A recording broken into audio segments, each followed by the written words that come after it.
Boa noite, Boa Thaís. noite, tudo Tudo bom? bem? Tudo bem, Olha, como você tá? tudo bem, um pouco nervosa. Não, fica tranquilo. Você tá me ouvindo bem? O áudio tá legal? Tô, você tá? Sim, não, tá. Pra mim tá perfeito o áudio.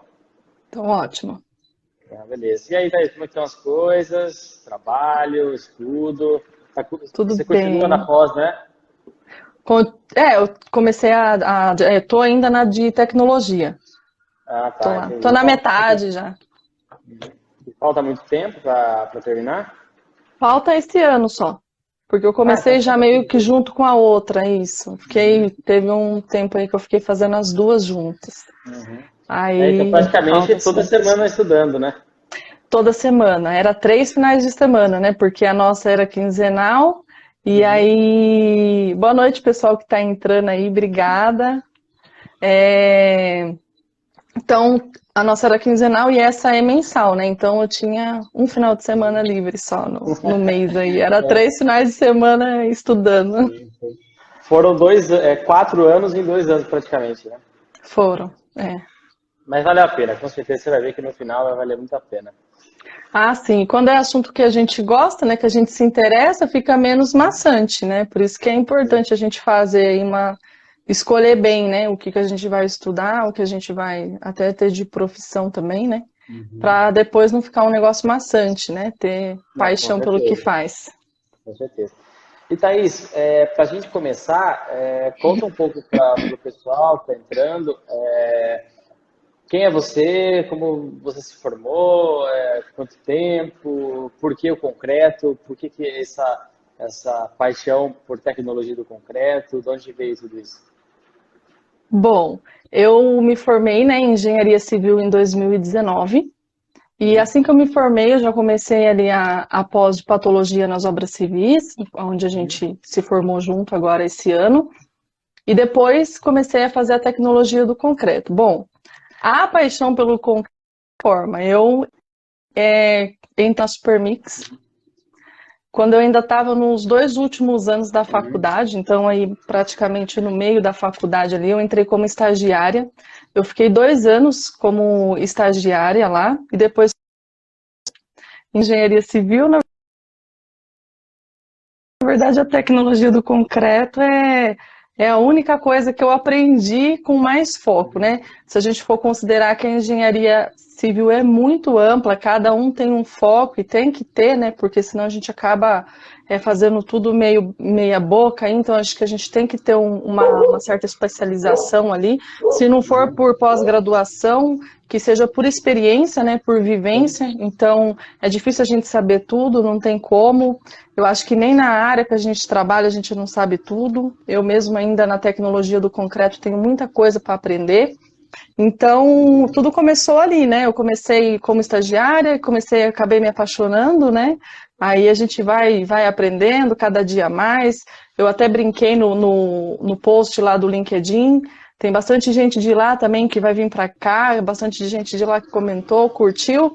Então eu comentei lá que o quê? Eu entrei na Supermix, eu mal sabia qual era a diferença de concreto e argamassa, Sim, certo? sim. E muito menos sabia que existia esse tanto de concreto que existe, né? Eu, assim como muita gente, eu acredito, né, principalmente pessoas que não são da área da construção civil, acha que concreto é tudo igual. Cheguei lá, tem 1 milhão de tipos de concreto, eu nem sabia que existia concreto Sim, sim, autoadensável, sim, sim.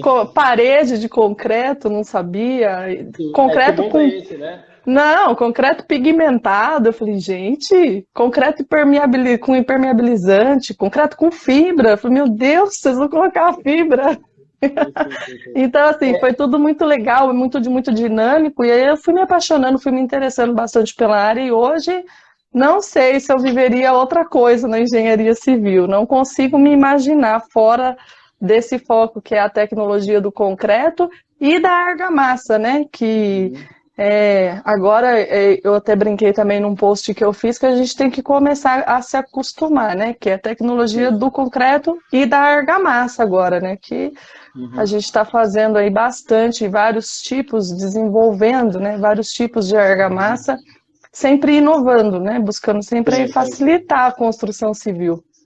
Sim. E pegando esse gancho, né, ontem eu comentei com a Natália também, que dentro, né, vamos supor assim, quando a gente se forma engenheiro, parte da engenharia civil, a gente vai para o mundo que tem, né, um campo enorme aberto, né, um campo enorme a ser explorado. E você, né, se descobrindo ali a paixão pelo concreto, você se interessando pelo assunto, né, buscando informação, você vê que dentro de um tema, que seria concreto, né, você tem 1 milhão vamos dizer assim, de opções, 1 milhão de situações, de estudos, de análises, de De coisa para tecnologias, aprender. né, para você poder aprender, para você poder desenvolver como estudo, né? Então, é um campo extremamente, na minha opinião, talvez um dos mais desafiadores para quando você estuda material, né? E quando você vai juntar, você vai estudar o concreto, mas você vai estudar também os outros compósitos, você vai estudar também as fibras, você vai estudar também as adições, os cristalizantes, e para você poder compor toda essa tecnologia e oferecer o melhor produto para aquela obra, né? Sim, tem que, assim, acaba igual você falou, mesmo dentro da tecnologia do concreto tem muita coisa, né, para aprender. Eu mesma, assim, eu fiquei 2 anos como estagiária, e esses 2 anos foi só para entender mais ou menos como funcionava tudo ali, entendeu? Porque às vezes eles conversavam ali na sala e eu ficava, meu Deus, do que eles estão falando? Porque ainda era coisa que era desconhecida para mim, e Sim. assim, aos poucos, é um processo longo, porque uma coisa depende da outra, tem a questão dos materiais, igual você falou, eu trabalho aqui com as filiais aqui do interior de São Paulo, e a gente tem aqui 18 filiais, então cada filial é um material diferente, então a gente faz traços diferentes para cada material, então assim, você tem que entender um pouco de cada material, você tem que entender um pouco de aditivo, compatibilidade de aditivo com cimento. Então eu mudei o cimento daquela filial, eu não consigo já usar o mesmo percentual de aditivo. E então assim, tem os cimentos, né, aditivos, igual você falou, as adições. Então é um mundo assim que ainda, por mais que a gente estude, eu acho que quem trabalha com a tecnologia do concreto nunca vai estar atualizado, viu? Porque Não. conforme a gente vai aprendendo os concretos que vão surgindo mais concreto diferente. Eu Sim. mesmo tem 3 aí que estão na minha lista para aprender, né? Que é o concreto que é o concreto. Ai, meu Deus. Tem até concreto perfumado que estão lançando aí, para você ter Tem. noção. Já ouvi falar também. Mas concreto fluorescente, né? E tem um concreto com fibra ótica, que é um concreto translúcido. Então, assim, são coisas que a gente acha que nunca vai estar satisfeito, nunca vai estar atualizado, sempre tem alguma novidade. Eu penso assim também que trabalhando com essas novas tecnologias, com essas adições e com essas misturas, né, isso visa muito, né, na minha ótica, me corrija se eu estiver errado, mas você também poder ter outros recursos a não ser os naturais para poder oferecer uma tecnologia melhor, uns recursos melhores, a um custo, um preço, e também, né, para você poder dimensionar determinadas estruturas para que você consiga atingir, por exemplo, com o concreto, né, um nível de projeto, um nível de desempenho muito melhor do que se aquela estrutura tivesse, por exemplo, um concreto, sei lá, um concreto comum, um FCK 40, um FCK 50, 90, né? Então, acho que essas novas tecnologias, elas estão vindo e acho que no longo prazo, para estruturas especiais, para estruturas específicas, né, acredito que vai ser o caminho, né? Acho que a gente não vai conseguir sair disso.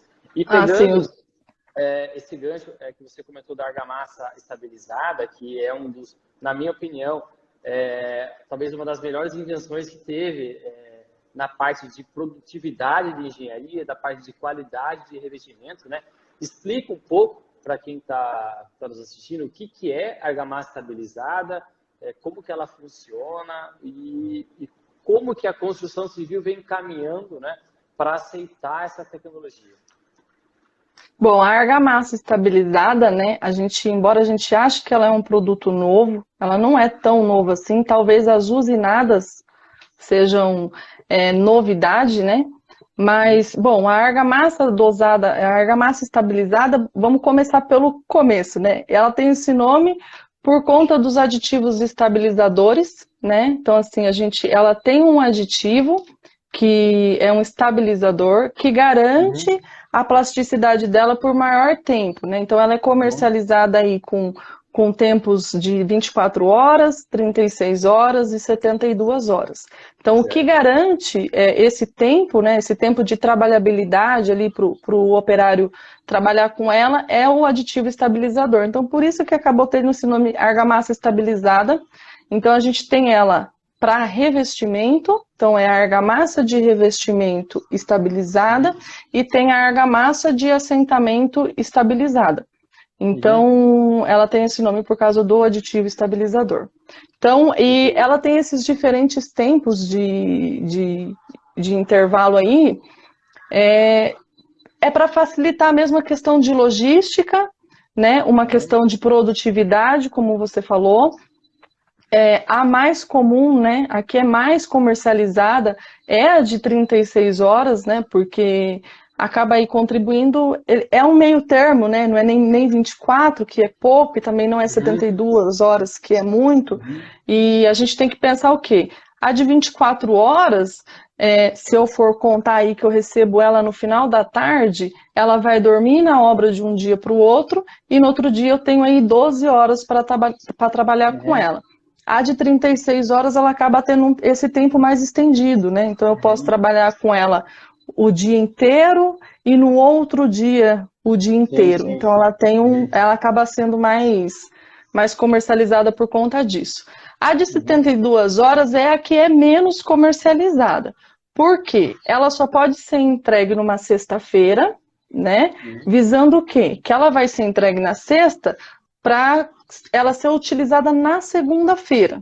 Então, ela às vezes é menos utilizada porque às vezes o cliente prefere receber a de 36 horas numa segunda-feira de manhã do que deixar a argamassa, receber na sexta e deixar ela lá. Então, e ela também só pode ser comercializada daí nessas condições, né? De ser entregue na sexta e utilizada aí na segunda. Isso garante o quê? Que você acaba não perdendo tempo de ter que esperar o seu caminhão chegar lá na obra na segunda-feira. Você ganha tempo dos seus operários chegarem na segunda-feira e já ter a argamassa lá para utilizar. Mas aí vai muito do gosto, né? Eu acho que na questão de programação, para não ter uma certa confusão aí de tempo, de vencimento de argamassa, eles acabam adotando meio que como um padrão a de 36 horas, que aí não tem muita diferença aí de tempo de vencimento de uma para outra. Tá, e daí, vamos supor assim, que a construtora recebe essa argamassa, né, no canteiro de obra, tem um limite, por exemplo, mínimo de quantidade para você poder fazer uma solicitação da concreteira? Bom, a produção dela, sim, né, segue a norma aí que a gente não consegue carregar menos que 3 metros cúbicos, porque por conta do volume do caminhão, né, a gente não tem aí uma mistura, né, uma boa mistura se a gente carregar em volumes menores. O que acaba acontecendo, elas são recebidas na obra, né, com caixas, nas caixas impermeáveis, né, e o volume dela é conhecido, é 1 metro cúbico. Então, o que acaba acontecendo, que a gente acaba facilitando para o cliente, é ele fechar em um volume, né? E ele não, assim como o concreto, né, não precisa utilizar tudo de uma vez, ele vai fazendo a programação e a gente acaba fazendo aí cargas compartilhadas, né? Então, a gente acaba, o caminhão carrega aí um volume maior, como... Isso, como o volume é fácil de controlar, né? Ele vai chegar lá na sua obra, vai descarregar 1 metro cúbico, você vai ver lá na caixa, né? É um volume conhecido, não tem erro. Então a gente acaba aí facilitando nesse quesito, né? Mas se fosse o caso de fornecer somente para um cliente, não poderia carregar menos que 3 metros cúbicos. A gente entrega 1 metro cúbico, mas a gente carrega aí um caminhão com 7 metros. Entendi. E esse caminhão, chegando na obra, né, faz o pedido, aí você escolhe a questão do tempo, né, para você poder receber da sua programação. Vamos imaginar que no seu empreendimento as paredes já estão chapiscadas, já sofreram todo o processo de cura, tal, e você vai começar a aplicar essa argamassa estabilizada. Existe, por exemplo, um processo executivo e um processo de cura diferente do que a gente executa com o revestimento normal, modal de bloco? Bom, a argamassa ela é estabilizada, né? Então vamos contar assim: se você for receber ela na obra e já for utilizar, sem problema algum, ela chega pronta para o uso, você não vai precisar adicionar nada de água, nenhum produto lá na obra. Ela vai chegar e você já pode fazer o uso dela. No caso de você chegar e receber ela no final do dia e quiser usar só no outro dia, você vai fazer o quê? Você vai receber ela, você vai colocar uma película de água ali, né? Uma camadinha de água ali de 2 centímetros, só para fazer a estabilização dela. Isso garante o quê? Que a gente não vá perder a água de amassamento, né? Que é a água do traço, que a gente não vá perder essa água aí para o ambiente, né? Então, essa película de água é só para garantir isso. Então, você estabilizando ela no outro dia, se você for usar ela, você só vai misturar ela, né, com a ajuda aí das ferramentas de obra, você vai misturar ela e você pode utilizar normalmente. O que acontece, Alexandre, às vezes, eu acho que é muito importante a gente frisar aqui, é igual concreto, né? A gente sabe que no concreto a gente não pode adicionar água, né? E na argamassa não é diferente, né? Digamos que eles são produtos prontos, você não pode modificar.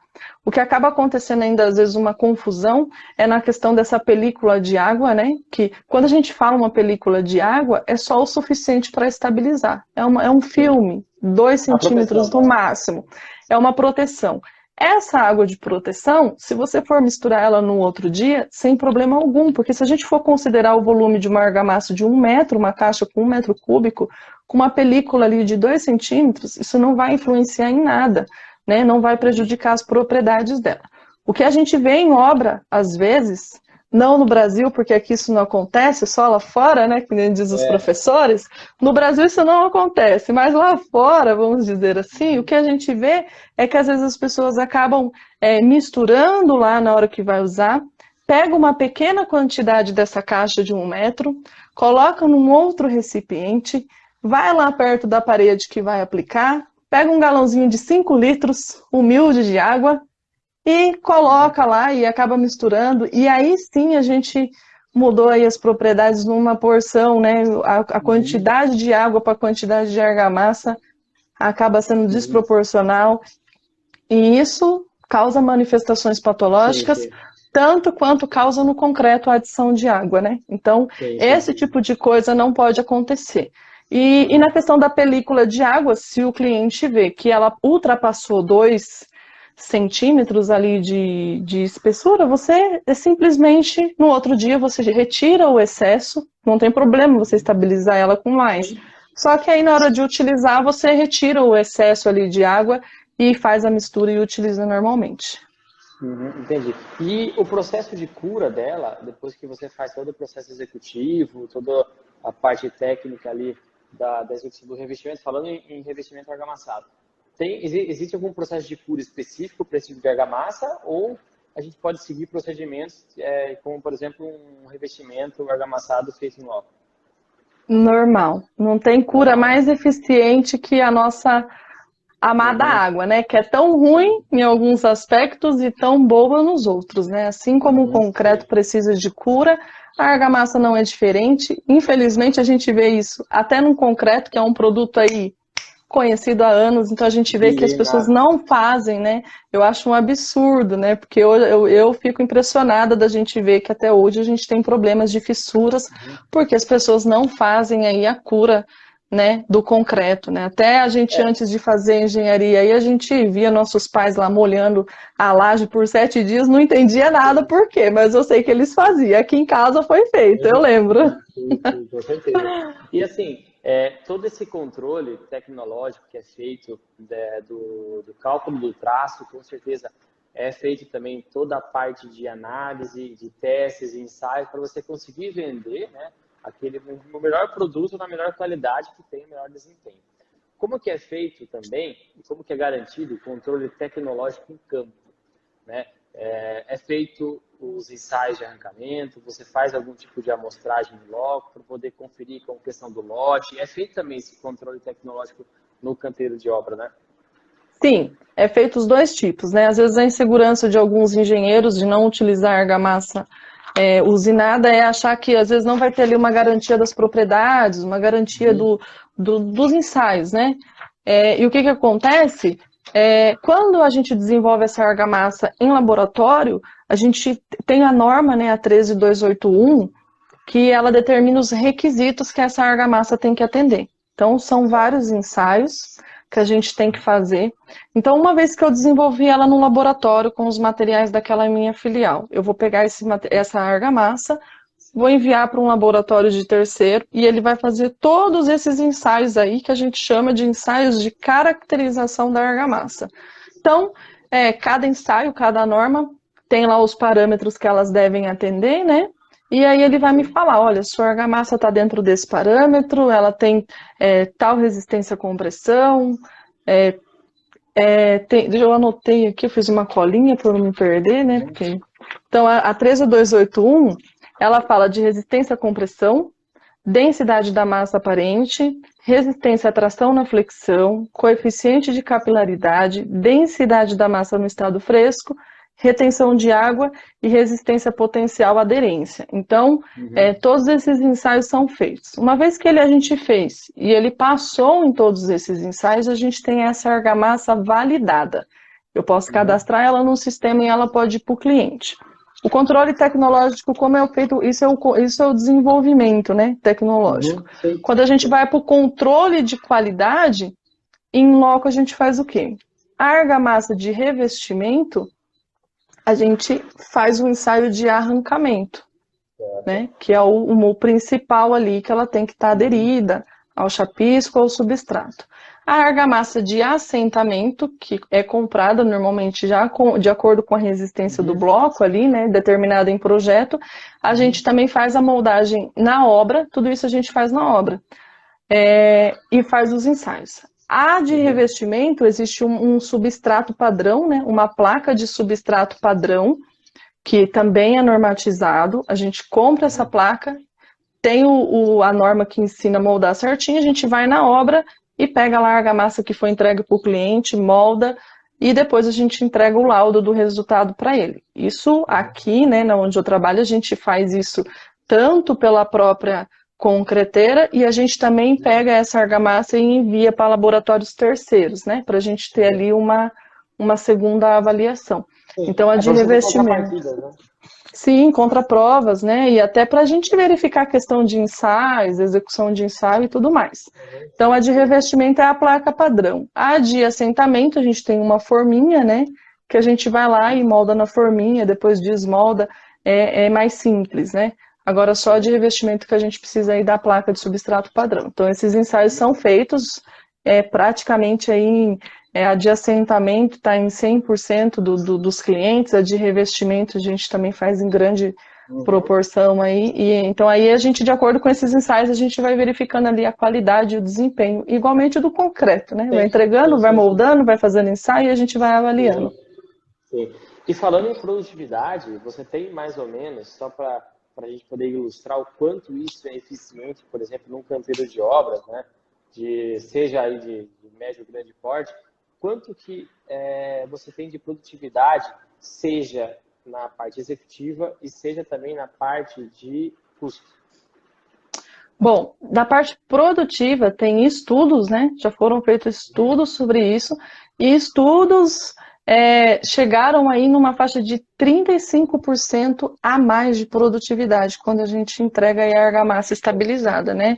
Devido à otimização do tempo dos funcionários, né? O funcionário que você ia usar para produzir a argamassa, você vai utilizar ele para fazer a execução, o produto chega pronto.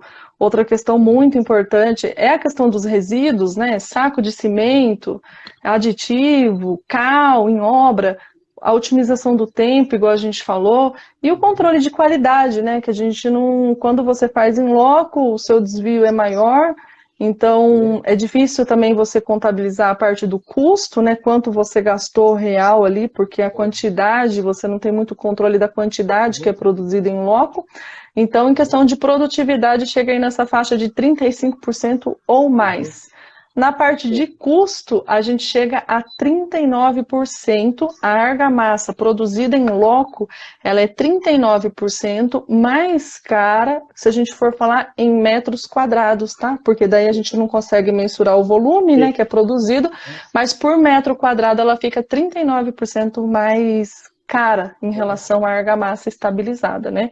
E então a argamassa estabilizada acaba eliminando aí a responsabilidade da obra sobre o produto, né? Então a responsabilidade passa a ser aí do fornecedor. Sim, e acho que tem alguns fatores também que compõem esse custo, que às vezes fica um pouco despercebido por exemplo, pela pessoa que está querendo fazer essa cotação, esse comparativo de preço, mas acredito também que você tem uma certa redução de mão de obra, porque você está recebendo a argamassa pronta, então você está executando. Então, você não precisa de pessoas ou mais pessoas, né, suficiente para poder ficar produzindo ali a argamassa, tirando da betoneira, fazendo todo aquele transtorno ali, aquele canteiro de obra.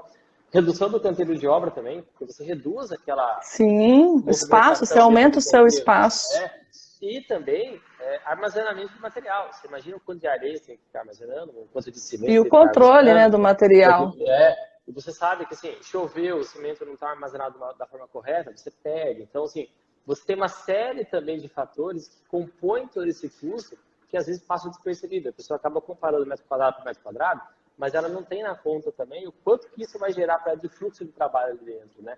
Então, e se a gente for considerar os resíduos também, né, que a pessoa tem que pagar para tirar os resíduos da obra, tem que pagar funcionário para executar, a questão da qualidade, o diferencial da usinada é que as concreteiras, né, elas têm um controle do material que está recebendo ali, então a gente tem um controle das areias, né, assim como para o concreto, a gente tem para a argamassa é o mesmo controle, é o mesmo material, então a gente tem um controle tecnológico muito bom das qualidades dos componentes, né, então garante para o cliente o quê? Que ele tem um produto mais constante, né? Então é mais constante essa mistura, né? Então, e essa economia aí, eu acredito que ela ultrapassa 39%, embora os estudos fiquem aí na faixa, eu acho que ultrapassa aí 39%.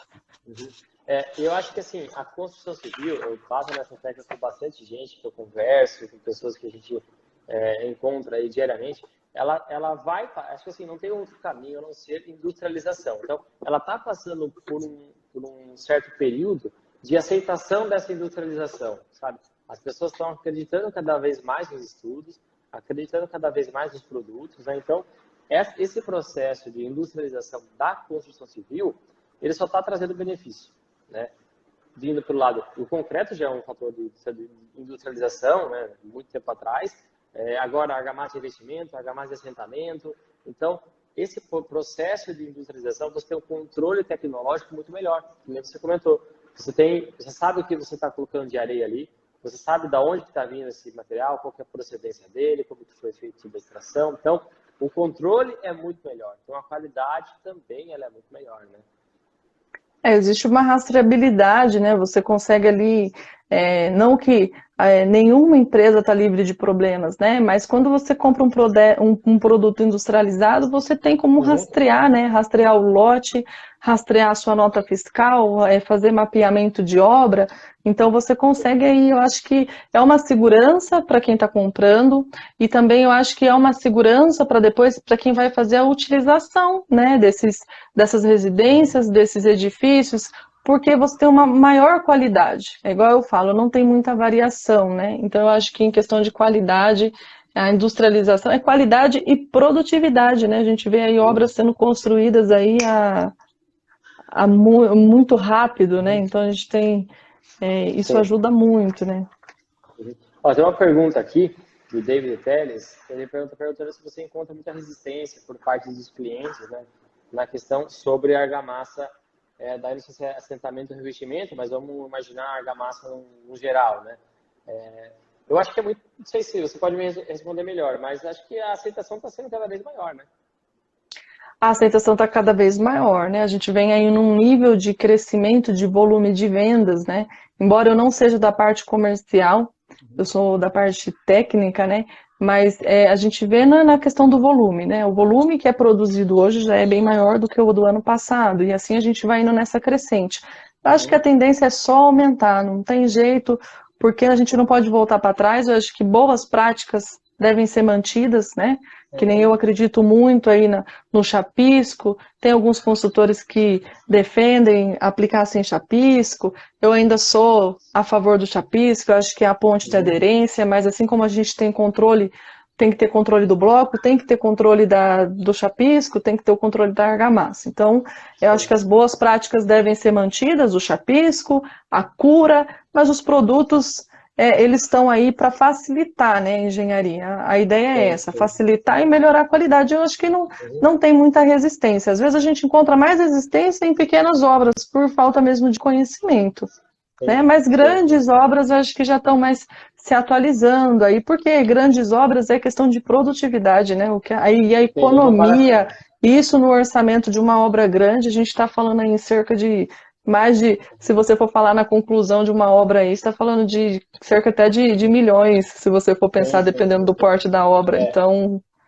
E a parte do chapisco, na minha opinião, eu sou também totalmente a favor. Acho que eu não consigo imaginar ainda um desempenho, vamos falar em desempenho, né, de um revestimento argamassado sem uma aderência total, né, sem essa aderência que o chapisco dá para o revestimento. Né? Então, por mais que, assim, pode ser que mais para frente você consiga desempenhos melhores ou, enfim, iguais, mas de repente, produtos que melhorem a aderência. A gente já tem argamassas aí com mesmo se adicionando adesivo, né, adesivo acrílico para melhorar a aderência, nada ainda compensa o chapisco, né? Desde que seja, a gente está considerando aí um chapisco bem feito, né? Porque se a gente for considerar que a argamassa vai no chapisco, se o chapisco tiver mal feito, e o risco de desplacar é grande, né? Então, assim, tem que ser um chapisco bem feito.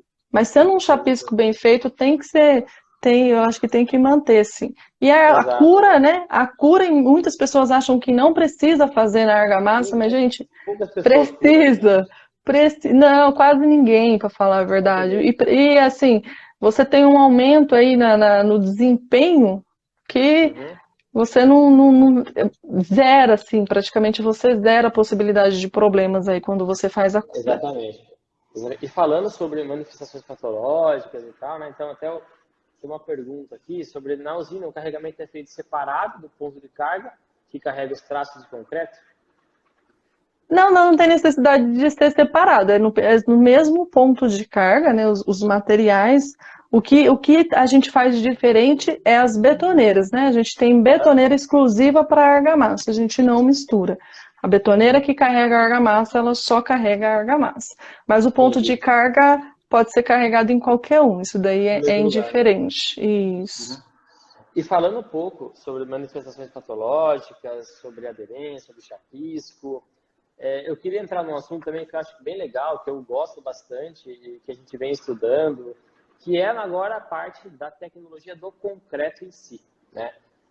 O que você tem trabalhado e tem se deparado aí com a sua experiência da parte da tecnologia do concreto? O que você tem feito sobre os aditivos de concreto, né?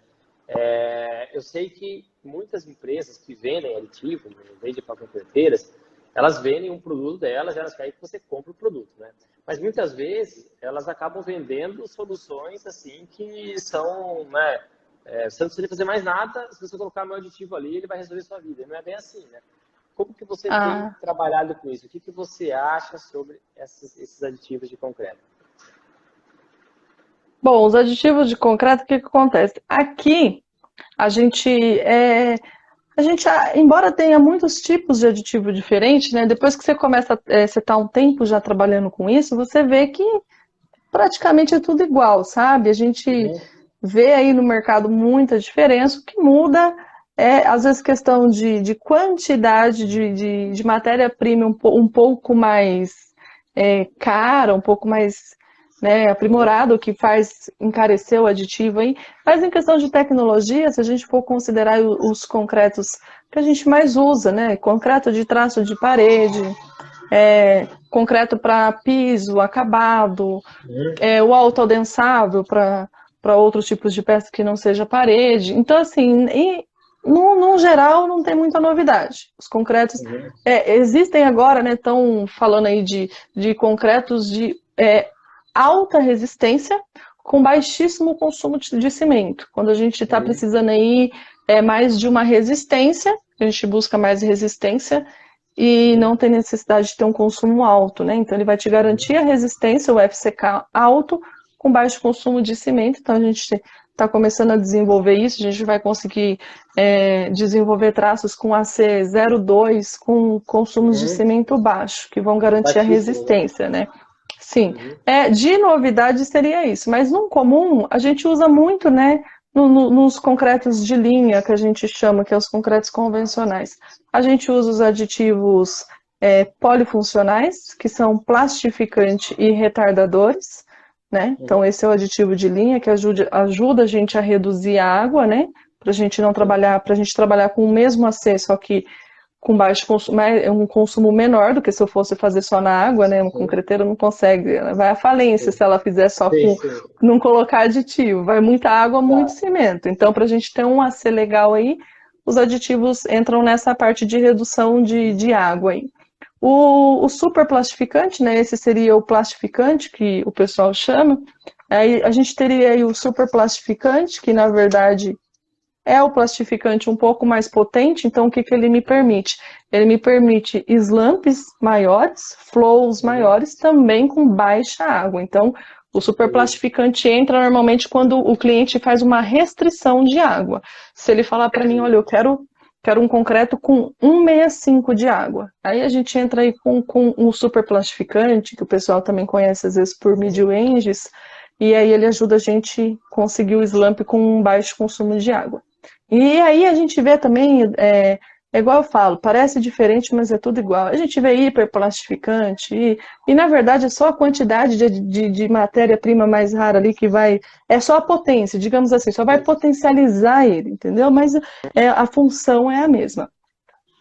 Está sendo muito usado agora, que eu vejo que, no meu ponto de vista, aumentou bastante, é o uso dos impermeabilizantes, que acho que as pessoas estão mais preocupadas aí com questão de durabilidade, desempenho. Então, o uso do dry também, que é... Ops, dry é marca, gente. Aditivo compensador de retração. Então, tem... Assim, esses são os que são mais utilizados. Aditivo cristalizante, o compensador de retração, muito utilizado em pisos ou em peças de volume conhecido, para a gente não ter problema aí de retração. O cristalizante por questão de permeabilização. A sílica ativa também se usa muito hoje em dia, então, assim, é muito comum e ela está ganhando cada vez mais espaço, né? Porque quando a gente pensa em matérias-primas naturais, a gente vai acabar depois fazendo substituição aí. E a tecnologia do concreto entra para isso, para a gente ter sempre o nosso concreto ali, só que a gente vai ter que inovar, né? Vai ter que melhorar cada vez mais, porque por conta de matéria-prima mesmo, natural. Sim. E falando sobre adições, sobre aditivos, sobre concretos, vamos por assim, para situações especiais, né? Existe, por exemplo, particularidades, por exemplo, para obras em regiões agressivas, para regiões que têm contato com matérias que irão degradar, né, ali a parte do concreto de uma forma diferente de você fazer uma concretagem numa obra no interior, numa obra dentro da cidade. Como que vocês trabalham junto com os projetistas nessas adições, nas escolhas, né, dos aditivos, né, para você poder fazer todo o estudo, para você poder fornecer o concreto para aquela obra e garantir a vida útil e desempenho daquele projeto? Bom, aqui a gente não participa de projeto, tá? A gente só faz mesmo o desenvolvimento do traço de aquilo que o cliente envia para a gente. Então, toda a parte de especificação do traço é o projetista, às vezes ele contrata um consultor de concreto, né? Quando ele não entende muito bem, quando vai se tratar de uma obra especial, num ambiente mais agressivo, então eles acabam contratando um consultor que vai auxiliar eles na especificação do concreto. Mas a concreteira não participa, a gente não orienta, a gente não opina, né? O que a gente faz é pegar as especificações Rodar o traço no laboratório, se tratando de concretos especiais, igual você está falando, quando a gente tem aí uma questão de desempenho maior. Então, a gente roda esse traço no laboratório, realiza todos os ensaios, envia para o cliente e ele faz a aprovação desse traço e aí a gente começa a fornecer. Então, se tratando de traços especiais, é isso. E entra, assim, né, quando a gente fala de ambientes agressivos, entra esses produtos que eu mencionei.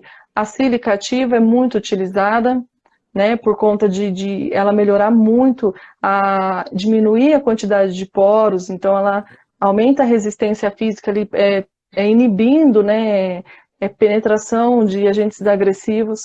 Então, tem o dry, que é uma questão de compensador de retração, para a gente não ter problemas de fissuras, que também evita a penetração de agentes agressivos. E o aditivo cristalizante, né, se tratando aí de peças que vão ficar expostas, né, ambiente úmido e tudo mais, então a gente, essas são praticamente mais usuais, são esses os caminhos, né, mas quem vai especificar mesmo é o projetista, né, tem as quantidades aí mais ou menos de mercado. O cristalizante, por exemplo, é utilizado aí entre 0,8% e 1%, o compensador de retração de 10 a 20 quilos, tem uma faixa, mas quem vai especificar mesmo é o projetista. Esse 0,8% e 1% é com relação à quantidade de cimento, né? Consumo de cimento, Isso do cristalizante, né? Já o compensador de retração, ele é em quilos, então é de 10 a 20 quilos no traço, assim, aí quem vai especificar a quantidade também é o projetista, tudo baseado em ensaios, né? Alguns projetistas já têm os ensaios realizados, então eles mandam para a gente só a especificação e a gente produz o concreto,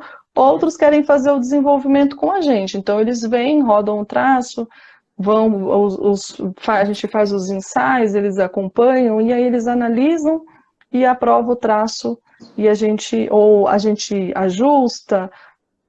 Depende, mas às vezes eles mandam só a especificação e a gente só produz mesmo, assim, a gente não... Projeto é a alma de tudo, né? Então, se você vem com um projeto bem detalhado, principalmente a parte de concreto e tecnologia disso, para você poder garantir aquela estrutura melhor desempenho e vida útil, e ter também uma concreteira com qualidade, né? Acho que é a parte mais importante, e capaz para poder desenvolver junto ao projeto, né, aquele tipo de concreto, né, aquele tipo de aplicação, aquele traço, aquele cálculo, né, toda essa parte de tecnologia para você justamente poder fazer o melhor produto possível e garanta aquele desempenho daquela estrutura. E fala também um pouco, Thaís, com relação, eu recebi algumas perguntas sobre concreto com gelo, as pessoas ficaram um pouco, eu fiz um post recentemente sobre o concreto com gelo e me perguntaram o que é isso, o que é isso, o que é isso. Eu comentei, não, a gente vai comentar um pouco aí na live dessa quinta-feira e explica um pouco como que funciona, pessoal, essa técnica, seria mais uma técnica, né, da concretagem com gelo. É um assunto que o pessoal comenta muito, né? As postagens no LinkedIn, as que mais tem curtida e comentário e curiosidade é o concreto com gelo, porque é inusitado, né? Se a gente for pensar principalmente para as pessoas que são leigas no assunto da parte de construção civil, você fala, qual o sentido, né, de colocar gelo? Também é uma novidade que quando eu entrei na concreteira, não, mas tem um porquê, né? Tudo tem um porquê, né? Tudo tem um porquê na engenharia. Bom, o concreto com gelo, o que acontece?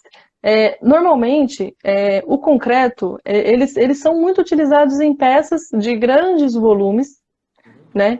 Onde, o que acontece? Quando a gente faz uma concretagem, o concreto tem ali a sua temperatura, né? E quanto mais calor tiver, gente, maior vai ser a temperatura do concreto. Então, a temperatura ambiente mesmo, estamos falando ali de 35, 45 graus, quanto maior a temperatura ambiente, também vai ser maior a temperatura do concreto.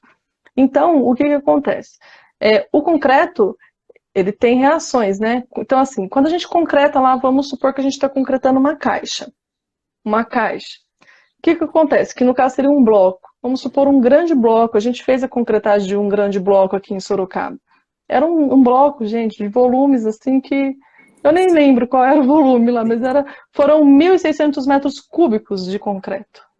1.600? Eu acho que foi sim. isso. Quando eu falo em metros cúbicos também, a gente comenta, a primeira imagem, o que é 1.600? Tipo, como que é isso geometricamente, né? O que cabe dentro? Sabe, ninguém tem uma Gente, noção disso. ninguém tem uma noção. É muito concreto. Muita E coisa. assim, ah lá, é 1.800, o Bruno me corrigiu ali, 1.800 metros cúbicos. Então, o Você que que errou por 200. acontece? O que que acontece? Quando a gente concreta isso, o concreto tem lá o seu calor, né? A sua temperatura, aliás. Então, você colocou esse concreto dentro de uma peça lá, confinada dentro de uma forma. Quando o concreto começa o processo de hidratação do cimento, então quando o concreto começa, o cimento começa a se hidratar, ele vai liberar mais calor. Então, a temperatura dentro dessa peça vai se elevar, passa de 70 graus, para vocês terem noção. Então, para isso, e quando passa de 70 graus, a gente tem aí uma grande chance de ter uma manifestação patológica, né? Que é a etringita. Então, assim, que causa reações expansivas. Então, para que isso não aconteça, a gente entra com gelo para fazer o resfriamento dessa temperatura. Então, normalmente, a gente faz o quê? Coloca lá, às vezes o cliente também que especifica, tudo isso vem de projeto, de acordo com o dimensionamento da peça, é ele que vai determinar. E ele vai falar, eu quero que 50% da água do traço seja gelo. Ou eu quero que 100% da água do traço seja gelo. Então, lá no processo de produção, a gente carrega os materiais e no lugar da água, a gente entra com o gelo. A última concretagem que a gente fez, que foi esse grande bloco aqui em Sorocaba, a temperatura não podia passar ali de 17 graus. Né? Então, por isso também a concretagem começou. Normalmente essas concretagens, quando elas não são feitas de madrugada para garantir uma temperatura menor, né? Elas são feitas assim, começam muito cedo, que foi o caso dessa que a gente fez aqui. A gente começou a concretagem, se eu não me engano, o primeiro caminhão foi carregado 4h15 da manhã. Então, para quê? Para a gente conseguir terminar essa concretagem antes aí que a temperatura do dia se elevasse demais. Eu já vi casos que começou, por exemplo, 9 horas da noite, foi até 3 horas da manhã. Isso acontece. Tem casos que acontece de começar 9 horas da noite e terminar no outro dia de manhã também. Então, assim, é muito daí, tem uma questão, igual eu falei, como é determinado isso, a questão do horário? É determinado de acordo com a temperatura máxima que pode atingir o concreto. Então, o projetista vai falar, o meu concreto não pode passar de 15 graus. Então, para isso acontecer, a gente vê qual é o melhor horário ali para fazer essa concretagem, para a gente garantir também que esse concreto não passe dessa temperatura, né? Então, o gelo, ele entra com esse propósito, de resfriar mesmo o concreto e deixar ele geladinho ali, para não passar dessa temperatura. E garantir que a gente não tenha esse problema. Essa manifestação patológica, o que acontece? Depois do bloco, normalmente os blocos de fundação, eles acabam tendo ali eles ficam em ambientes úmidos, né? Então, o que acontece?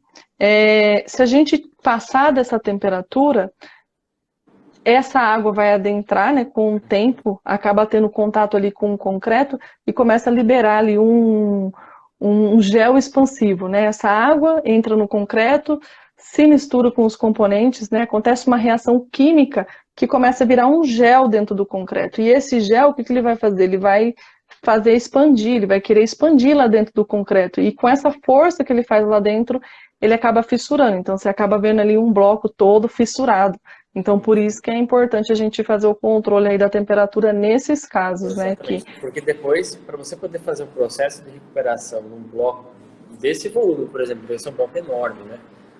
É um processo extremamente complicado. Não, acho que nem dá para imaginar. Porque... Quando a gente fala de bloquinhos, até dá para pensar, mas eu acho que nessa proporção a gente não pode nem, assim, cogitar essa ideia, né? Não, eu acho que não dá. Porque você vai ter, talvez, um fator que joga muito contra, que você vai ter que provavelmente paralisar aquele trecho da obra.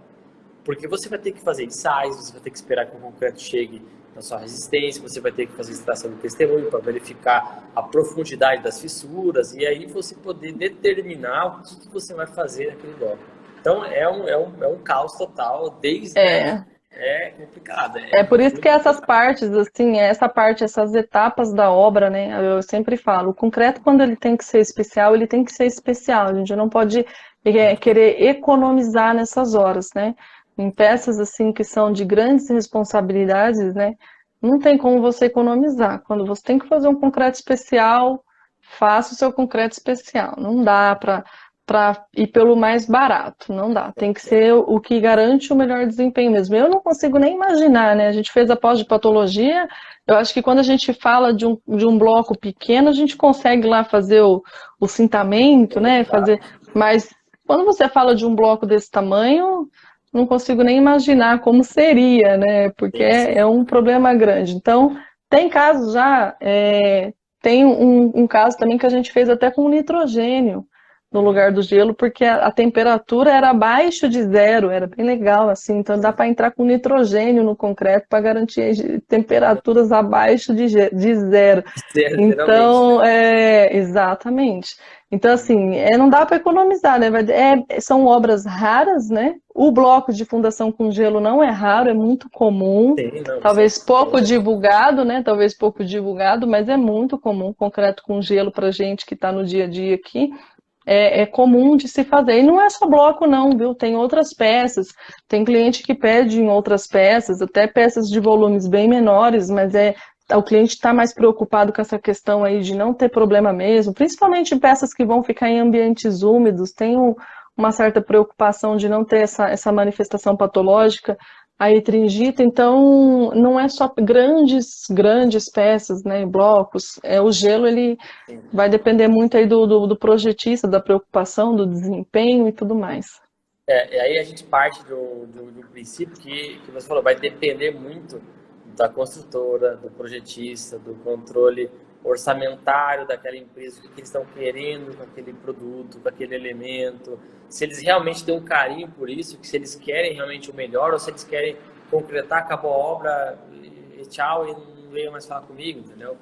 Então, parte muito desse princípio de cultura. Mas eu acho que a maioria pelo que eu acompanho, a maioria das grandes construtoras, dos projetistas, realmente fazem e tomam esses cuidados com esses procedimentos, com essa tecnologia, procuram estudar e procuram desenvolver, e também procuram até profissionais, por exemplo, como você, né, que está se tornando especialista na tecnologia do concreto, para justamente, na fase de projeto, desenvolver o melhor produto para aquela situação, né? Ah, sim, eu acho que é outra coisa assim que a gente não pode economizar, né? Eu acho que quando a gente não entende muito de um assunto, a gente tem que procurar quem entende mais, né? Eu mesma entendo muito da parte, muito assim, né? Entendo mais da parte técnica do concreto do que, digamos, da própria execução lá na obra, né? Eu acompanho pouco as execuções. Então, por exemplo, sistemas de permeabilização. Se eu não sei fazer, eu tenho que contratar alguém que me ajude, né? Um outro engenheiro. Fala, olha, eu preciso fazer um sistema de permeabilização aqui, você entende mais, me ajuda. Eu acho que é mais bonito a gente fazer isso do que a gente fazer de qualquer jeito, principalmente quando a gente pensa em engenharia, né? A gente tem que pensar no desempenho, não tem outro jeito. O concreto não é diferente, só que no concreto a gente vê pouca procura, né?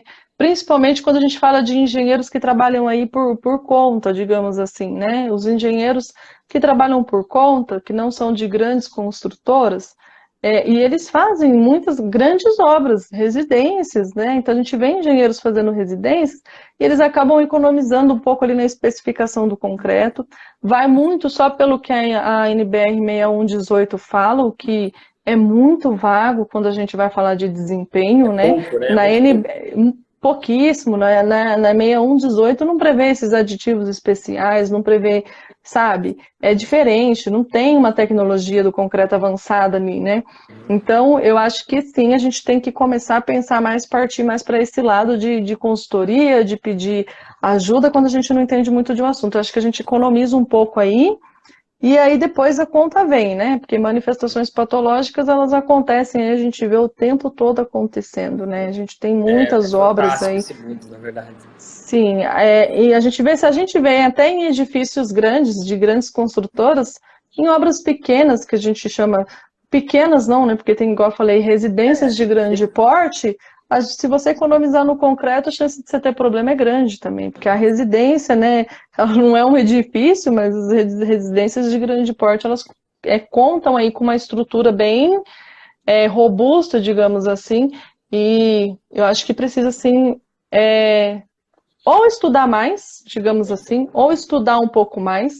Eu sei que, assim, comecei a página agora e eu vejo que o pessoal reclama muito que essa parte da tecnologia do concreto é pouco divulgada, né? Parece que é um Sim. segredo, né? O pessoal da tecnologia não quer divulgar o segredo do concreto, mas não tem segredo nenhum, gente. O segredo mesmo é a gente, igual você falou, estudar um pouco mais aí os componentes e entender para que serve cada produto, em que situação eu devo usar, para eu não usar um concreto muito caro onde eu não preciso e nem um muito barato onde eu não preciso, né? Exato, exato. Então, essa parte tem que rever aí e contratar, Eu assim, sempre pedir falo, ajuda. para as pessoas que, assim, a gente sempre estuda, mas a gente não sabe tudo. Até do assunto que a gente mais conhece, a gente não tem domínio completo, né? Então, se a gente não sabe, a gente tem que ter o telefone de quem sabe, né? A gente tem que ter o telefone de quem pode nos ajudar e quem vai compor todo esse corpo técnico para você chegar para o seu cliente e falar assim, ó, é isso, isso, isso, estamos trabalhando dessa forma. E assim, acho que até o cliente fica muito mais seguro, né? Entender que você também está procurando soluções, que você também está procurando por profissionais que tenham que tenham a capacidade daquele assunto específico, né? E que você está trazendo a melhor solução para ele. Então, eu acho que assim, essa fase de projeto para você poder fazer, você poder garantir para o seu cliente, seja uma obra de recuperação ou uma obra inicial, né? Eu acho que isso o custo está aí, sabe? Não tem economia nessa fase. A economia é lá na hora que você vai comprar o concreto, porque não vai ter problema, porque vai te dar melhor desempenho, e aí é a economia, porque você está comprando o correto, né? E não na fase de projeto, na fase de estudo. Né?